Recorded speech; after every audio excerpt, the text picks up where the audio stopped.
Muy buenas tardes, bienvenidos, bienvenidas a esta mesa de economía política por Contralínea, periodismo de investigación. Mi nombre es Nancy Flores y les saludo este lunes 10 de marzo de 2025. En este programa, ya lo saben, están con nosotros la doctora Carolina Hernández Calvario y también el doctor Oscar Rojas Silva.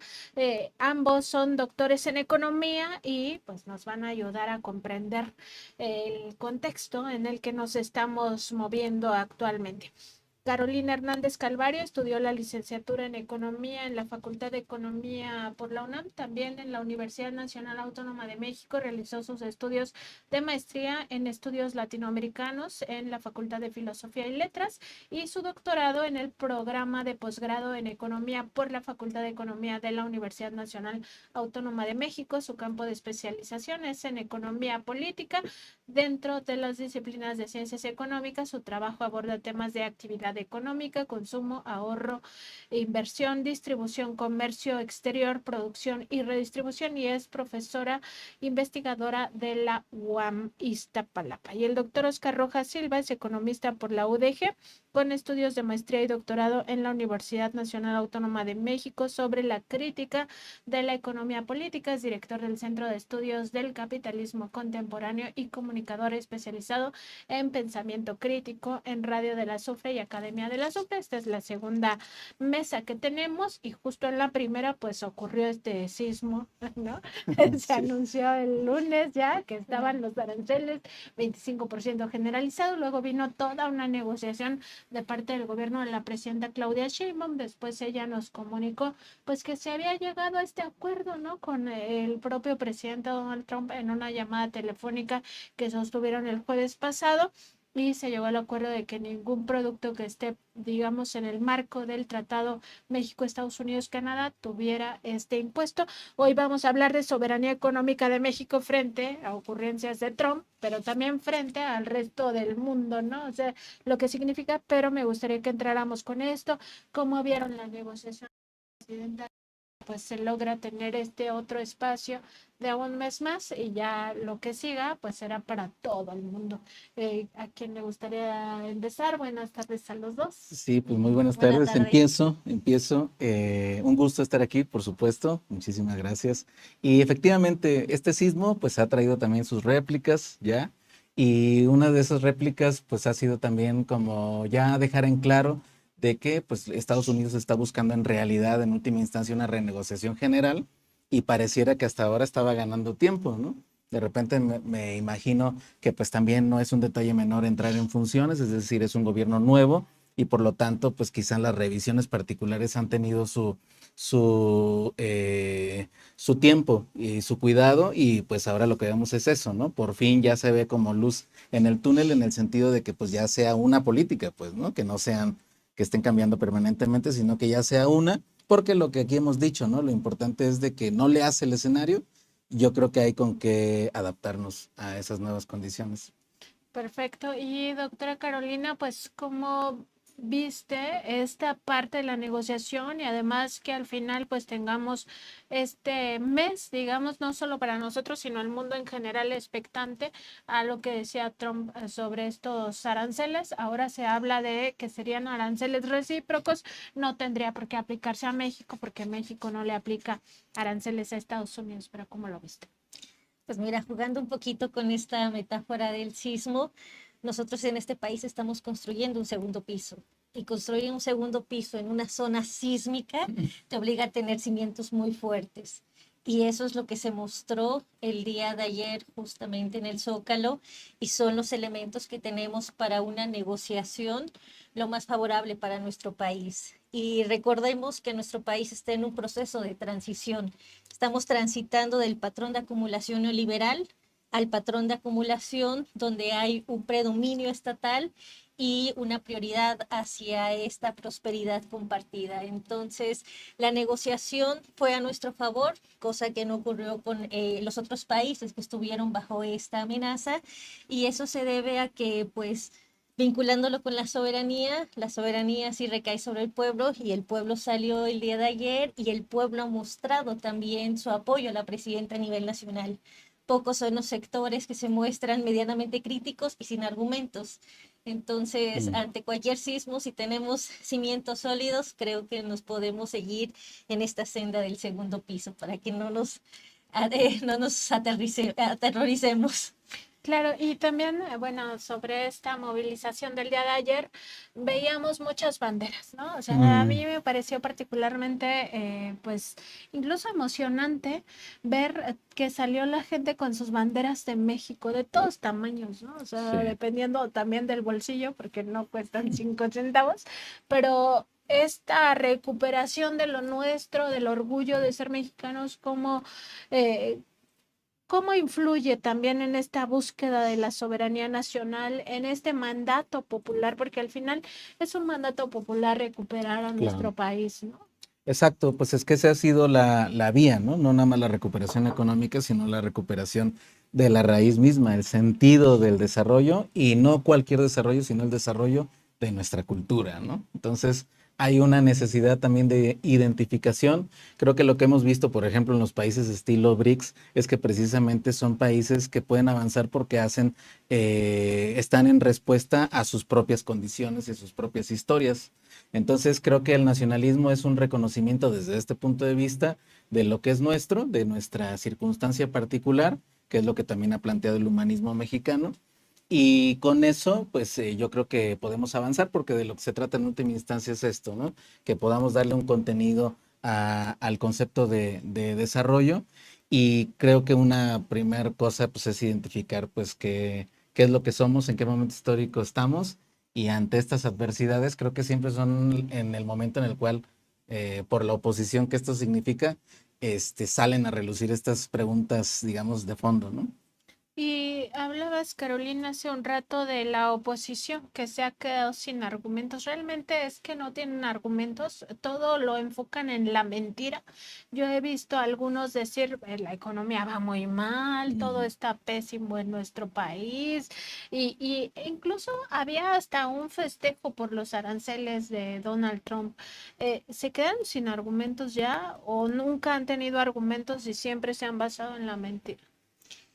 Pues decir que nunca han tenido argumentos nos hacen pensar en la historia y ellos no tienen argumentos históricos, son más histéricos sus argumentos si lo queremos seguir con este juego de palabras, en el sentido de que no hay un análisis a profundidad, son elementos de coyuntura que caen fácilmente en argumentos muy glamurosos de cuestiones que afectan a la población.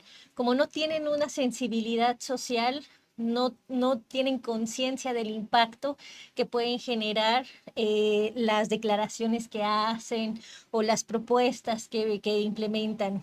En el caso de los economistas, con el marginalismo se perdió el sentido social y los argumentos eran muy técnicos, muy matematizados, muy faltos del contenido científico social.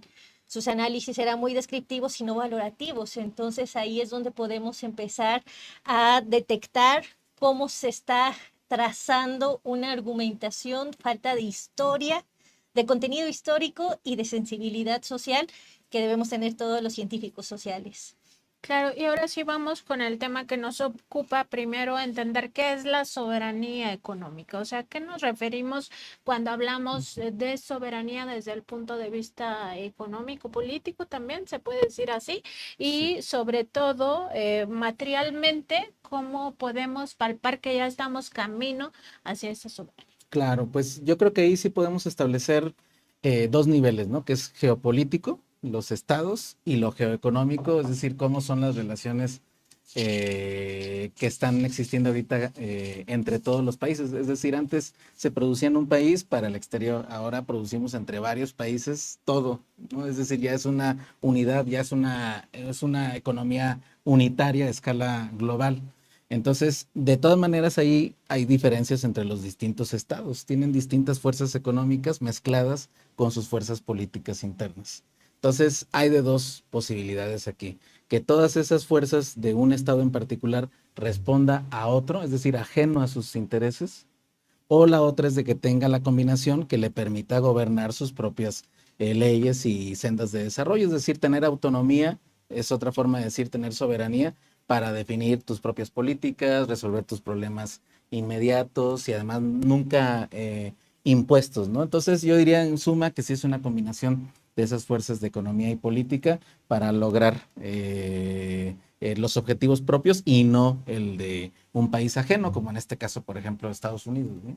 Esto significaría que nosotros decidimos qué producimos, cómo lo producimos, en qué condiciones.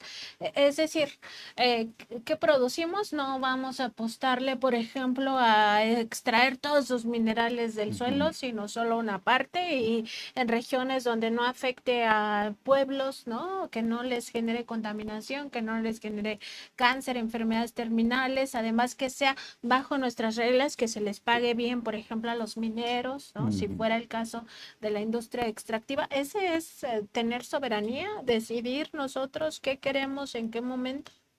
Sí, pero también va muy de la mano de otro concepto que platicamos la sesión anterior, que es democracia económica, porque la soberanía de un país implica una complejidad mayor en el sentido de que si hay democracia económica, podemos pues plantear proyectos de convivencia simultánea, de modos de producción, de creencias, de formas de reproducción de la vida social, cultural Democracia y demás. económica significa preguntarle al pueblo qué quiere. Preguntarle al pueblo y también que el pueblo decida en todos los niveles qué es lo que más le conviene. Por ejemplo, que haya una democracia económica en el ámbito local que no esté peleada con lo nacional. Por eso el diálogo es fundamental. Tenemos modos de producción que están conviviendo. Obviamente el capitalismo es el modo de producción dominante, pero no podemos decir que hay capitalismo en la Sierra Mije de Oaxaca. Ahí hay formas de organización productiva que perfectamente pueden convivir de forma simultánea. Entonces, entender la organización social de cada una de las culturas vivas de nuestro país es un ejercicio vinculado con la democracia económica y con la soberanía, porque ellos también tienen esta posibilidad de determinar sus formas inmediatas de vida en toda una idea más compleja que también es el Estado Nacional. Hay un autor, no me voy a poner muy academicista, pero hay un autor que es Zabaleta Mercado, que habla de abigarramiento. ¿Por qué? Porque hay modos de producción que están abigarrados, o sea, que no están conectados. Y eso es lo que ahora necesitamos nosotros trabajar para el mercado interno.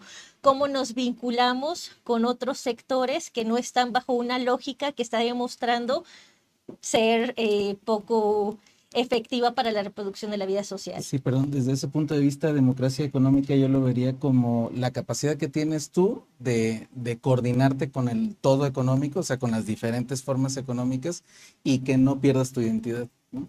O sea, que tú logres preservar distintas formas de contribuir en la economía, que no necesariamente son las del lucro, del capital privado, o que son a cierto nivel para la exportación, sino para la reproducción, pues, ¿no? Del medio de vida, pues, ¿no? Entonces yo creo que ahí la parte de democratización, y yo coincido, sí creo que puede hablarse de democratización también de que un país decida, pues, qué produce y en qué medida y con qué sentido, ¿no? Es decir, toda esta capacidad de planificación, considerando el entorno natural, pues obviamente que es distinto de la fuerza capital, ¿no? O sea, cuando pensamos en esto de la democracia económica, pensemos en cómo comunitariamente hay lugares donde lo deciden todo por colectividad. O sea, por ejemplo, los ejidos, las comunidades originarias donde dicen, a ver, vamos a hacer una calle y la vamos a hacer con tequio. Es decir, todas las familias que viven en esta comunidad van a participar